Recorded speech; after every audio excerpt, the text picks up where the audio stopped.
নমস্কার, YouTube channel শিখা Mukherjee's artistry part 2 তে কলকাতা থেকে আমি শিখা মুখার্জি আজ পাঠ করে শোনাবো সুচিত্রা ভট্টাচার্যের লেখা গল্প ৪৫ বছর বয়স। এই গল্প পাঠের শেষে আমি একটা প্রশ্ন রাখবো এবং অন্তত প্রথম ৩ জন সঠিক উত্তরদাতাদের নাম আমি পরের গল্প পাঠের শুরুতে ঘোষণা করব। আগের গল্পের শেষে রাখা প্রশ্নের উত্তর ঠাকুরপুকুর হাসপাতাল। সঠিক উত্তর দিয়েছেন শান্তা চক্রবর্তী, মঞ্জুলা ভট্টাচার্য, কল্যাণী ঘোষ ও শোভন সেনগুপ্ত। তাহলে শুরু করছি আজকের গল্প। গল্পের নাম ৪৫ বছর বয়স। লিখেছেন সুচিত্রা ভট্টাচার্য। চন্দ্রা মোটেই ভালো নেই। আজকাল সে টের পায় একটা হালকা বিষণ্ণতা যেন তাকে জড়িয়ে আছে দিনভর, হেমন্তের বিকেলের কুয়াশার মতো। অথচ চন্দ্রার তো এমনটা হওয়ার কথা নয়। যা যা আঁকড়ে ধরে একজন ৪৫-এর রমণী মনে সুখের বোধ সঞ্চারিত হয়, সবই তো চন্দ্রার করায়ত্ত। দায়িত্ববান স্বামী, বাধ্য ছেলে, নিজস্ব সাজানো গোছানো flat, fridge, TV, washing machine, microwave, কি নেই তার। চন্দ্রার শরীর স্বাস্থ্যও রীতিমতো ভালো। জ্বরজারি সর্দি কাশির বাইরে তেমন কোনো রোগব্যাধিও তাকে ধরেনি এখনো। মধ্যবয়সী, দুঃখবিলাসী, গৃহে আবদ্ধ, নিঃসঙ্গ গৃহবধূও তাকে বলা যাবে না, কারণ সে চাকরিও করে একটা। অফিস যে তাকে নাকে দড়ি দিয়ে খাটায়, এমন অপবাদও কি চন্দ্রা দিতে পারে? হুম, সেখানে তো ফাঁকিবাজিটাই কাজ। আসি যাই, মাইনে পাই, এমন চাকরিতে কতটুকুই বা পরিশ্রম। তবু চন্দ্রা ভালো নেই। কিছু ভালো লাগে না তার, কিচ্ছু না। টিভি দেখতে না, গান শুনতে না, আড্ডা মারতে না, হৈ হৈ করতে না। ভালো না লাগার এক জটিল আবর্তে সে যেন ঢুকে পড়েছে, বেরুনোর পথ পাচ্ছে না। সকালবেলা বিছানা ছাড়তে আলস্য, যদি বা উঠল কারোর সঙ্গে কথা বলতে বিরক্তি। প্রভাতী চায়ের কাপে ঠোঁট ছুঁয়ে তৃপ্তি নেই, কাগজে চোখ বোলাতে ইচ্ছে করে না। সুবিমল কি বাজার আনলো তা দেখতেও অনীহা। রান্নার জন্য মানিকের মাকে নির্দেশ ছুঁড়তেও ফুটতে চায় না স্বর। সারাটা সকাল কি হুড়ুদ্দুমি না চলে বাড়িতে। একজনের অফিস রওনা হওয়ার তাড়া, তো একজনের স্কুল। বাপ ছেলের হল্লাগুল্লাতেও চন্দ্রার ঘোর ঘোর ভাব কাটে কই। বরং তাকে বেরোতে হবে স্মরণে এলেই বুকে শ্রাবণের মেঘ ছেয়ে যায়। আবার অফিস না থাকলেও বিচিত্র এক অবসাদে কষ্টে মেরে থাকে মন। কি যে হলো চন্দ্রার! আর কিছুকাল পরে জরায়ু যে চিরনিদ্রায় যাবে, এ কি তারই কোনো সংকেত, আগাম বার্তা? আজও সল্টলেকের বাজার প্রাঙ্গণে এসে ঘন ঘন হাই উঠছিল চন্দ্রার। কোনো এক মন্ত্রী মারা গেছে কাল, অফিস তাই হাফ ছুটি হয়ে গেল। দল বেঁধে সিনেমা দেখতে গেল অনেকে, তাদের কাটিয়ে চন্দ্রা চলে এসেছিল এখানে।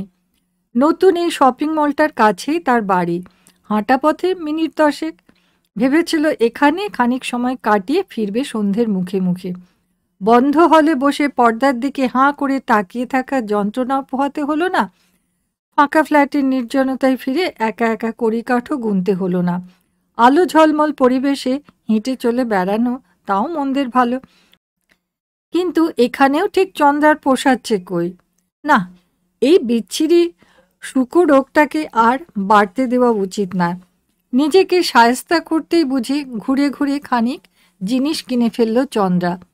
দুটো সুদৃশ্য রঙিন মোমবাতি, মাইক্রোওয়েভের টুকরো টাকরা কিছু বাসন কোসন, এক বাক্স পেপার ন্যাপকিন।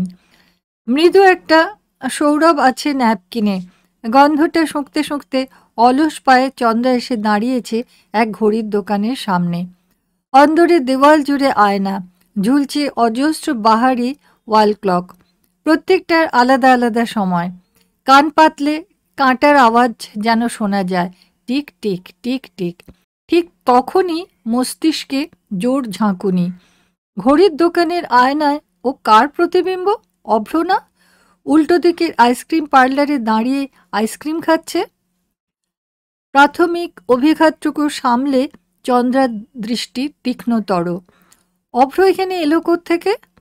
চন্দ্রা যতদূর জানত, অভ্র তো হায়দ্রাবাদের বাসিন্দা বহুকাল। যদি বা কাজকর্মে কলকাতায় এসেও থাকে, তার বাড়ি তো সেই গড়িয়ায়। লবণ হ্রদের এই বাজারে সে একা একা কি করতে এসেছে? নিশ্চয়ই শুধু আইসক্রিম খেতে নয়, কিছু কিনতে টিনতে আগমন। দূর অতীত, প্রায় আগের জন্মের কথা, তবু চন্দ্রার মনে পড়ল। মার্কেটিং অভ্র দু চক্ষের বিষ ছিল, পারতও না। গেঞ্জি জাঙ্গিয়া পর্যন্ত কখনো স্বহস্তে কেনেনি। দায়িত্বটা ছিল অভ্রর মার ঘাড়ে, এবং বিয়ের পর চন্দ্রার। সেই কত যুগ আগে শেষ দেখা। চন্দ্রা ভুল করছে না তো? চন্দ্রা ঘাড় হেলালো অতি সন্তর্পণে, যেন কোনোভাবেই না অভ্রর সঙ্গে চোখাচোখি হয়ে যায়। তেরচা দৃষ্টিহেনে সিগন্যাল পেল মগজের, অভ্রই বটে। ছিপছিপে চেহারা ভারী হয়েছে সামান্য, মুখে ঈষৎ ফোলা ফোলা ভাব, তবে মাথা ভরা চুল এখনো একই রকম ঘন। মোটা লেন্সের ভেতর দিয়ে চোখ অসম্ভব রকমের উজ্জ্বল। হাবে ভাবেও বদল হয়নি এতটুকু। সেই আগের মতোই উদোমাদা ভঙ্গি, সেই লম্বা শরীরখানা ঝুঁকিয়ে বাচ্চাদের মতো চেটে চেটে আইসক্রিম খাওয়া, সেই বাহ্যজ্ঞান রহিত হয়ে দোকানের মধ্যেখানটিতে দাঁড়িয়ে থাকা। কে বলবে ওই লোকটাও 45 পেরিয়েছে? কানের পর্দায় ঘড়ির কাঁটার অস্পষ্ট ধ্বনি, চোখের তারায় ঝাপসা ঝাপসা ছবি। জামাই ষষ্ঠীতে চন্দ্রার বাপের বাড়িতে নেমন্তন্ন খেতে গেছে অভ্র। পাঁঠার নলি পড়েছে পাতে। দিদি, জামাইবাবু, বাবা, চন্দ্রা সবার খাওয়া শেষ। ডাইনিং টেবিল ছেড়ে উঠে পড়েছে। অভ্র বেহুঁশের মতো নলি ঠুকে চলেছে প্লেটে, আর মাঝে মাঝে সুরুত সুরুত করে টানছে। নতুন জামাইয়ের কাণ্ড কারখানা দেখে মা হাসবে না কাঁদবে ভেবে পাচ্ছে না। বাবারও তথৈবচ দশা। জামাইবাবু চোখের ইশারায় চন্দ্রাকে জিজ্ঞেস করলো অভ্রর মাথা স্ক্রু ঢিলে আছে কিনা। দিদি ভ্রুকুটি হানল জামাইবাবুকে। সামাল দেওয়ার জন্য চন্দ্রা তাড়াতাড়ি বলে উঠল, তোমায় কি আরেকটা হার দেবে? ওতে বোধহয় আর কিছু নেই। আছে আছে। অভ্র নির্বিকার। দেখো, শ্বাস এখনো পুরো বেরোয়নি। তোমরা দাঁড়িয়ে কেন? হাত ধুয়ে নাও। সেদিন বাড়ি ফিরে চন্দ্রা খুব বকাবকি করেছিল। অভ্র আমলে দেয়নি, যেন ভেবেই পায়নি ওই তুচ্ছ একটা ব্যাপারে অন্যের মাথা ব্যথা কেন। কি যে সব বাজে বাজে অভ্যেস ছিল অভ্রর। প্রবল শব্দ তুলে চায়ের কাপে চুমুক দেওয়া, চকাম চকাম আওয়াজ করে খাবার চিবোনো, আত্মীয় স্বজনদের সঙ্গে খোশ গল্পের মাঝে এড়ে তর্ক জুড়ে দিত যখন তখন। মতে না মিললেই যাকে তাকে যা নয় তাই বলে দিত। একবার তো চন্দ্রার বাবাকে শুনিয়ে দিল, আমায় আলফাল বোঝাতে আসবে না, আমি সব বুঝি। কি শিক্ষা দিয়েছিল অভ্রর মা! ছোটবেলায় বাপ মরেছে বলে আল্লাহ দিয়ে দিয়ে কচি খোকাটি বানিয়ে রেখেছিল ছেলেকে। আর চন্দ্রারও কপাল, ওই ছেলে মানুষই দেখেই কিনা মায়া জাগলো মনে, দুম করে প্রেমে পড়ে গেল, বিয়েও পর্যন্ত করে ফেললো আগু পিছু না ভেবে। এই সময় কত বারণ করেছে বন্ধুরা। অনর্গল কানের কাছে বিনবিন করত, লালটু চেহারা দেখে ভুলিস না চন্দ্রা, ছেলেটা কিন্তু 1 নম্বরের ক্যালাস। কিন্তু চন্দ্রার যে তখন রোগ চেপে গেছে। দেখ না তোরা, ওকে আমি মানুষ করে ছাড়বই। হায় রে, অভ্রকে সজুত করবে চন্দ্রা! একটা কুঅভ্যাসও বদলাতে পেরেছিল অভ্রর। পারলে কি বিয়ের 2 বছর কাটতে না কাটতে সুতোটা ছিঁড়ে কুটি কুটি হয়ে যায়। আইসক্রিম শেষ। সেই পুরনো প্র্যাকটিস, টিপ করে বিনে কাপ ছুঁড়ল অভ্র এবং বাইরে ফেলল। চন্দ্রা ঝটিতি মুখ ঘুরিয়ে নিল, হাঁটা শুরু করেছে।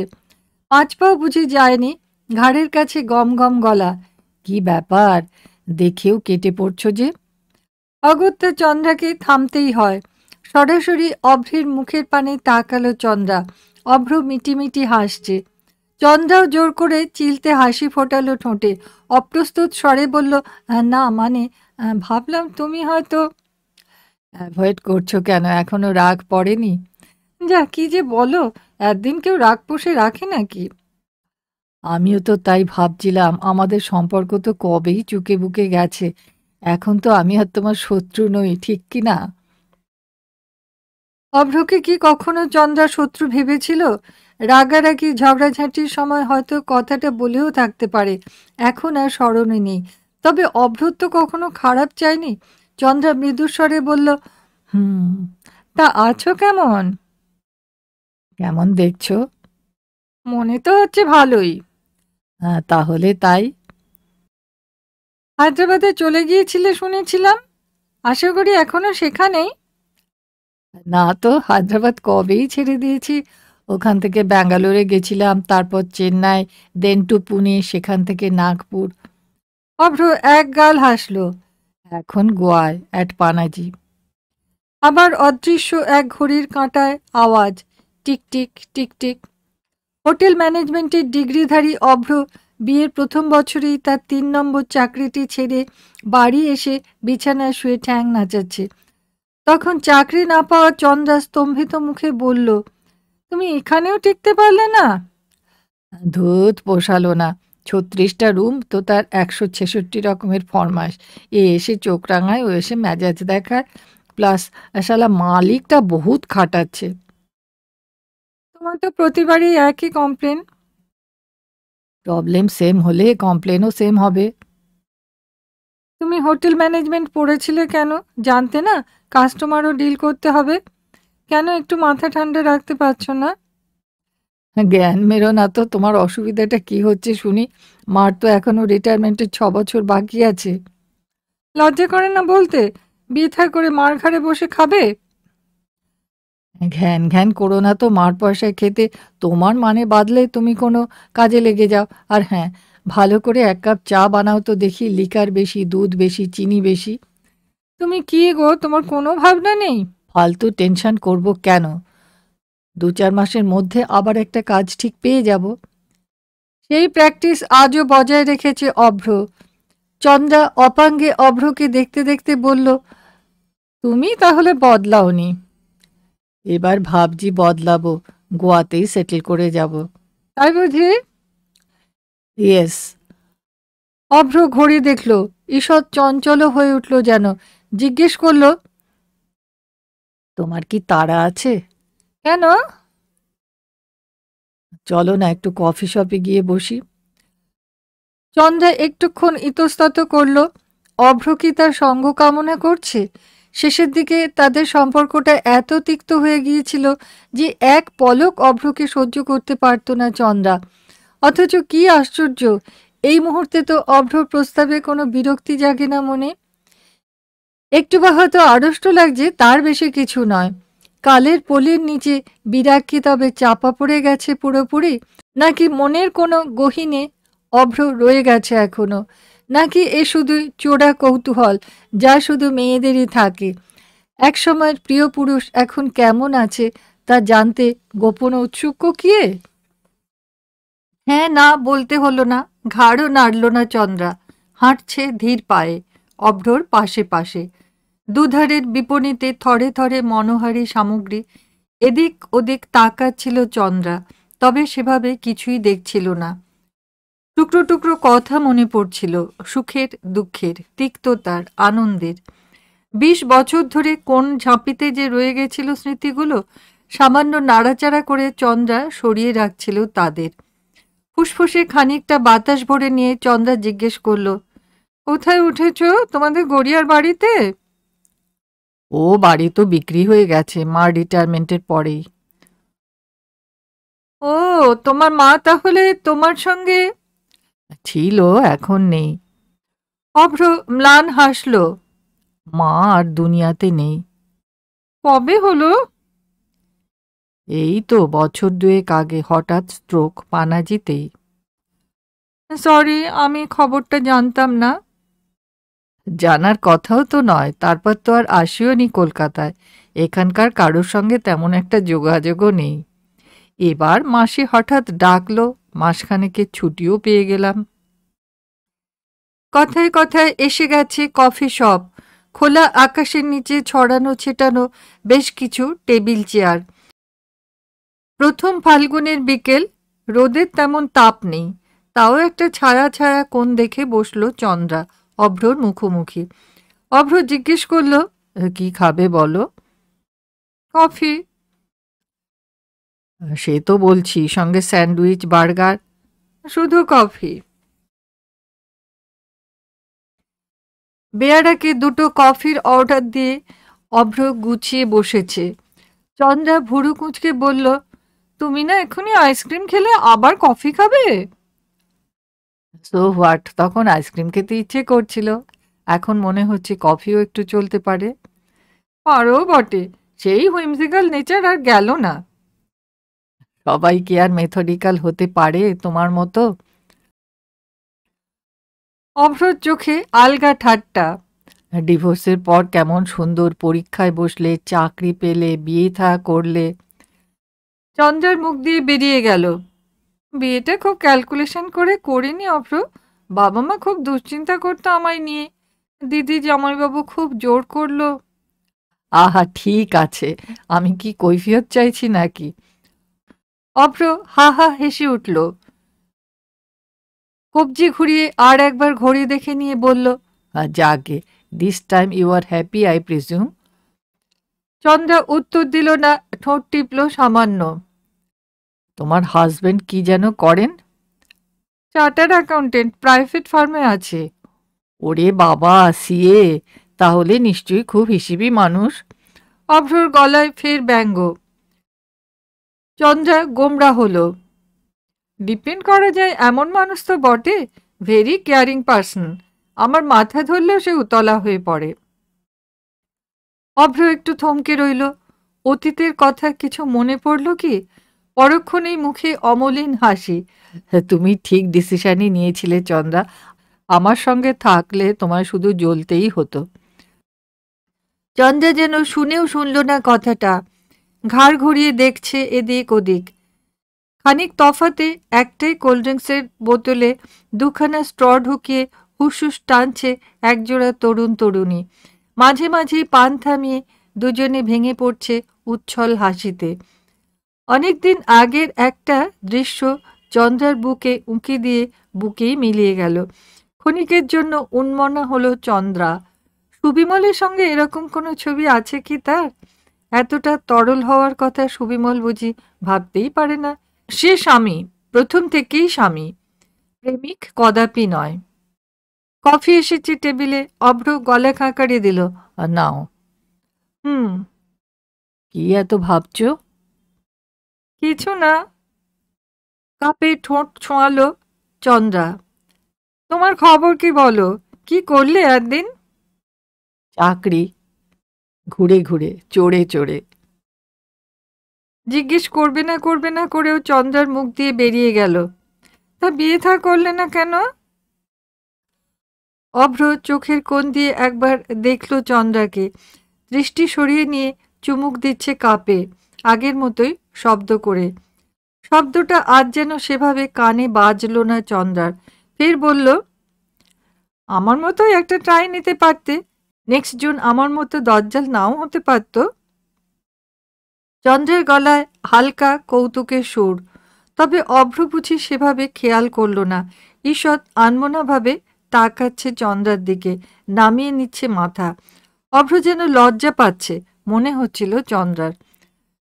শুধু চন্দ্রার কথা ভেবে ভেবেই 20টা বছর কাটিয়ে দিল। এই সরল সত্যটুকু উচ্চারণ করতে নির্ঘাত দ্বিধা বোধ করছে অভ্র। ডিভোর্সে যে অভ্র সায় ছিল না সে তো চন্দ্রা ভালো মতোই জানে। অপদার্থ খামখেয়ালি অভ্র সেনগুপ্তকে জীবন থেকে নির্বাসিত করার জন্য চন্দ্রাই কি বেশি ব্যাকুল ছিল না? মিউচুয়াল সেপারেশনের প্রস্তাবটা অবশ্য অভ্ররই। কোর্ট কাচারির যুদ্ধে সে যেতে চায়নি। লড়াই হলে চন্দ্রার পক্ষে মুক্তি পাওয়া অত সহজ হতো কি? চরিত্রহীন তো দূরস্থান। অভ্রর বিরুদ্ধে মানসিক নির্যাতনের অভিযোগটাও কি সে প্রমাণ করতে পারত? সহসা আজ এই মুহূর্তে নিজেকে কেমন অপরাধী মনে হচ্ছিল চন্দ্রার, 20 বছর পর। মাঝের এই লম্বা সময়টার অভ্রর কথা যে তার কখনো মনে পড়েনি এমনটা নয়, কিন্তু এই দংশন বোধহয় কখনো ছিল না। বরং এর মধ্যে সে একটু একটু করে একটা নিটোল সংসার গড়ে নিয়েছে। স্বামী ছেলে নিয়ে এখন তো দিব্যি এক নিশ্চিন্ততার দুর্গে তার বাস। কিন্তু অভ্র কি পেল জীবনে চন্দ্রাকে ভালোবেসে? ভাবনাটাই বুঝি চাপা তৃপ্তিও আছে, যা কিনা সময়কে অনেকটা পেরিয়ে এলে তবেই অনুভব করা যায়। কুয়াশা মাখা হেমন্তের বিকেলটা যেন সরে যাচ্ছিল চন্দ্রার। পরন্ত সূর্যের মায়াবী আলোয়, ফাল্গুনের নরম বাতাসে তার সামনে অভ্রর এই নতমুখে নিশ্চুপ বসে থাকা হঠাৎই কেমন যেন অলীক মনে হচ্ছে। এ যেন সুখ। অনুচ্চ স্বরে চন্দ্রা ডাকল, অভ্র। হুম, একটা কথা বলবো। কি? এখনো সময় যায়নি, একটা বিয়ে করে ফেলো। বলছো? শেষ বয়সে তো একটা সঙ্গীরও দরকার হবে। মাও ঠিক এ কথা বলতো, আমি পাত্তা দিইনি। অভ্র নড়ে চড়ে বসল। ভাবতাম মা আর আমি আছি, ভালোই তো কেটে যাচ্ছে, একবারই যথেষ্ট শিক্ষা হয়েছে, শখ করে আবার কে ঝামেলা ঝঞ্ঝাটে যেতে চায় বলো। কিন্তু মা চলে যাওয়ার পর থেকে সত্যিই খুব লোনলি ফিল করছি। বাড়ি ফিরে ভূতের মতো বসে থাকা, হয় টিভি নয় বোতল, ভালো লাগে না। তাই মাসি যখন বলল আমার জন্য একটা মেয়ে দেখে রেখেছে, আমি আর না করতে পারলাম না। ইনফ্যাক্ট বিয়েটা করার জন্যই এবার আমার কলকাতায় আসা। থতমত চন্দ্রার মুখ পলকে পাংশু, জোর করেও হাসি ফোটাতে পারছে না। কোনো ক্রমে বলল, তাই বুঝি? তা সে কি করে? একটা প্রাইভেট স্কুলে পড়াচ্ছে এখানে সল্টলেকে। বিএড করা আছে, গোয়ায় গিয়েও চাকরি পেতে অসুবিধা হবে না। অভ্র আবার ঘড়ি দেখল, একটু চিন্তিত মুখে বলল, এতক্ষণে তো চলে আসার কথা, এই কফি শপে আমায় ওয়েট করতে বলেছিল। কোত্থেকে আচমকা এক রাশ ক্রোধ এসে পুঞ্জীভূত হচ্ছিল চন্দ্রার পাঁজরে। রাগটা কোনো মতে গোপন করল বটে, কিন্তু গলায় বাঁকা সুর এসেই গেল। তোমাদের এখন কোর্টশিপ চলছে বুঝি? ধুত, এই বুড়ো বয়সে ওসব হয় নাকি? জাস্ট পরস্পরকে একটু চিনে রাখা, এলোমেলো আড্ডা। শ্রীপর্ণার তো তেমন একটা বন্ধু বান্ধব নেই, দুজনে মিলে তাই একটু সময় কাটানো। নেক্সট উইকেই রেজিস্ট্রিটা করে ফেলছি। ও, এবার চন্দ্রা ঘড়ি দেখল। তোমাদের তাহলে আর ডিস্টার্ব করব না, উঠি। এই যাবে কোথায়? বসো, স্ত্রীর সঙ্গে তোমাকে আলাপ করিয়ে দিই। চন্দ্রার ভেতরটা চিরবির করছিল, কিন্তু হুট করে চলে যাওয়াও তো বিসদৃশ্য দেখায়। অভ্র যদি বুঝে যায় চন্দ্রা হিংসে জ্বলছে, নিশ্চয়ই হাসবে মনে মনে। হয়তো হবু বউকে চন্দ্রার চকিত পলায়নের গল্প শুনিয়ে দারুণ মজা পাবে। চন্দ্রা নিজেকে স্থির করল। তবু ফাল্গুন হাওয়া তাকে যে কেন বেপথু করে দেয় বারবার, এই ৪৫ বছর বয়সেও। আশ্চর্য! যাকে সে একদিন স্বেচ্ছায় বাতিল করেছিল, দীর্ঘকাল যার সঙ্গে কোনো যোগাযোগ নেই, কালেভদ্রেও যার কথা মনে পড়ত কিনা সন্দেহ, হঠাৎ সে আজ চন্দ্রাকে তোলপাড় করে দেয় কোন ম্যাজিকে? এক্ষুনি একটা ভূমিকম্প টুমিকম্প হলে ভালো হতো কি? এক মুহূর্ত যেন একটা দিনের চেয়েও দীর্ঘতর, প্রতিটি মিনিট যেন বছরের চেয়েও লম্বা। সূর্যের গতি সহসা থেমে আছে। সময় কি এগোতে ভুলে গেল? ঘড়ির কাঁটার হিসেবে অবশ্য বেশিক্ষণ অপেক্ষা করতে হলো না চন্দ্রাকে। মিনিট পাঁচেকের মধ্যে এসে গেছে অভ্রর শ্রীপর্ণা। কালো শুকনো খয়াটে চেহারা, চোখে মোটা ফ্রেমের চশমা। বয়স ৪৫ না হলেও ৪০ তো হবেই। ইস, এর নাম শ্রীপর্ণা! অভ্র রুচিরও বলিহারি।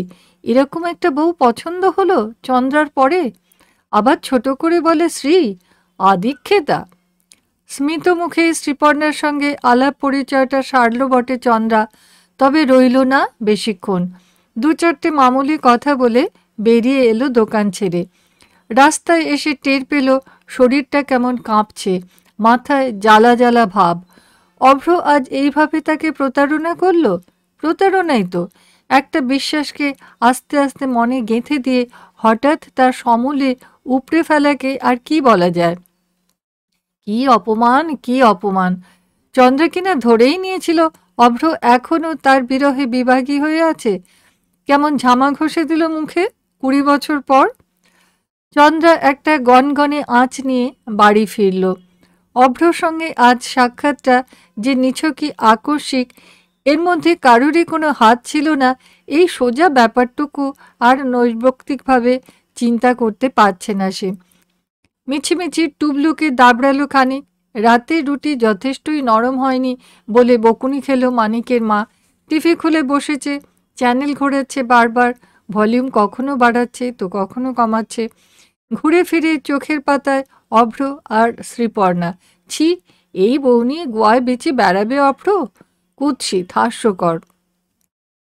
সুবিমল যথারীতি দেরি করে ফিরল অফিস থেকে। নৈশাহার সেরে ল্যাপটপ নিয়ে বসে গেল নিয়ম মতো।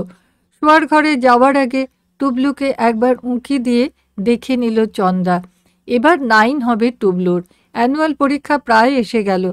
ছেলে টেবিল ল্যাম্প জ্বালিয়ে পড়ছে এখনো। ভারী শান্ত ছেলে, বাবার কার্বন কপি।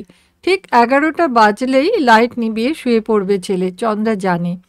ঘরে এসে চন্দ্রা ড্রেসিং টেবিলের সামনে দাঁড়ালো। মুখে নাইট ক্রিম ঘষতে ঘষতে সেন দৃষ্টিতে নিজেকে নিরীক্ষণ করছে। মুখমণ্ডলে শুকনো শুকনো ছাপ একটা আছে হয়তো, তবে তার ত্বক এখনো যথেষ্ট মসৃণ।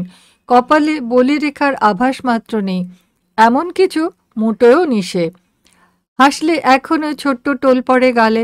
হানিমুনে ওই খাঁজটুকুতেই না ফোঁটা ফোঁটা হুইস্কি ফেলে পান করেছিল অভ্র। আচমকা পেট গলিয়ে উঠে হাসি উঠে এলো চন্দ্রার। আবার অভ্র কি করবে? এই আধবুড়িটার তোবড়ানো গালেও কি? সুবিমল ল্যাপটপের সামনে বসে কি যেন ভাবছিল। হঠাৎ চোখ পড়েছে চন্দ্রার। অবাক হয়ে বলল, একা একা হাসছো কেন? পাগল হয়ে গেলে নাকি? চন্দ্রার হাসি আরো বেড়ে গেল। চপল স্বরে বলল, এই জানো, আজ একটা কাণ্ড হয়েছে। সিটি সেন্টারে গিয়েছিলাম, সেখানে বহু কাল পরে হঠাৎ একজনের সঙ্গে দেখা। কে বলো তো? আমি কি করে বলবো? গেস করো। আমার গেস টেস্ট আসে না। আচ্ছা, একটু গেস করোই না। তোমার অফিসের কেউ?